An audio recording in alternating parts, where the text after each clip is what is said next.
Hello everyone, Namaste, and I hope you're doing well. Many a times you have heard me saying Panca Kosha in my videos, in my consultations at times. So what does this Panca Kosha mean? So it's a very long, elaborate, convoluting spiritual topic, but I'm going to give you the gist of it, the basics for you to understand. So next time, if you read a spiritual book, or you hear someone in a discourse talks about the Panca Kosha, or in any of the YouTube videos you've been hearing, you would know what it is. All right, now let's dissect the word itself. Panca Kosha, it is two words. Pancha means five, Kosha means covering or sheath. Like a sword's sheath, a covering, that one. So Panca Kosha means there are five different coverings or five different sheaths.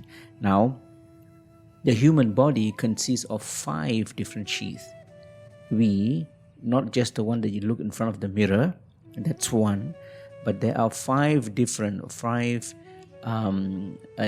dependable, and the one that takes more precedence as it gets lower and lower. So which means the first is the one which is the least precedence, the least importance, and the fifth is the most. So I'm going to tell you what are all those five different entities which we together we call it as the Panca Kosha.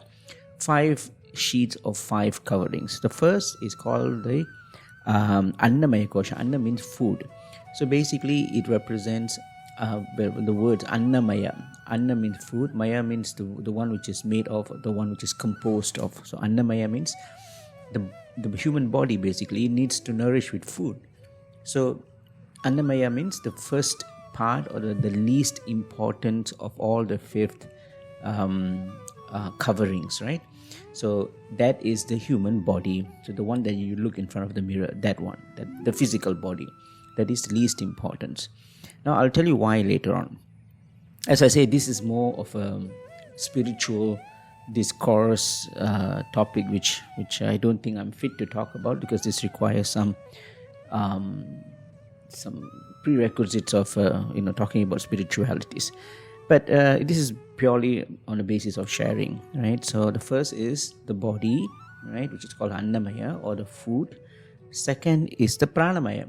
Prana means the breath, or the vital energy, the force which controls both the mind and the body, everything, right? The entire, you can think of a car, the fuel is the prana, the one that makes the car move, right?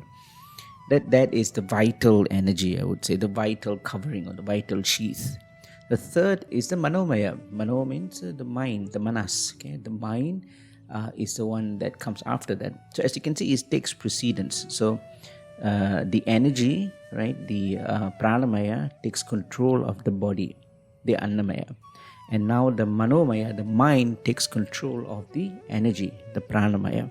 So the mind, basically, as I keep saying in my amazing videos in the moon, that the mind comprises of two things. One is your intellect, the other one is your emotions. These emotions are derived from your sensory perceptions, which is your sight, your hearing, your taste, your smell, and also your touch, right? So two things. You have the intellect, which means logical processing, and also you have the emotional faculty of that. So that is the collection of the mind.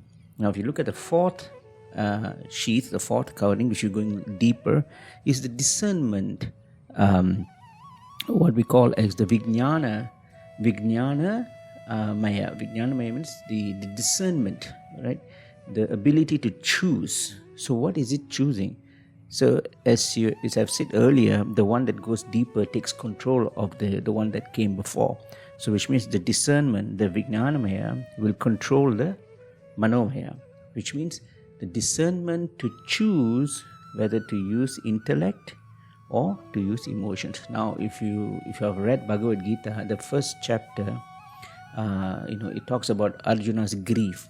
That chapter itself would be good enough for you to understand why you must choose intellect, why or when you should choose emotions.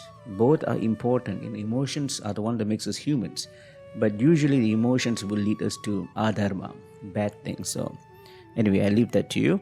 So the last and the most important, or the one that takes precedence of all four, is the deepest one, which is called the Anandamaya Kosha. Ananda means bliss. Okay, this is where the resting ground of the soul, your soul, is there. So the soul takes precedence of all the others.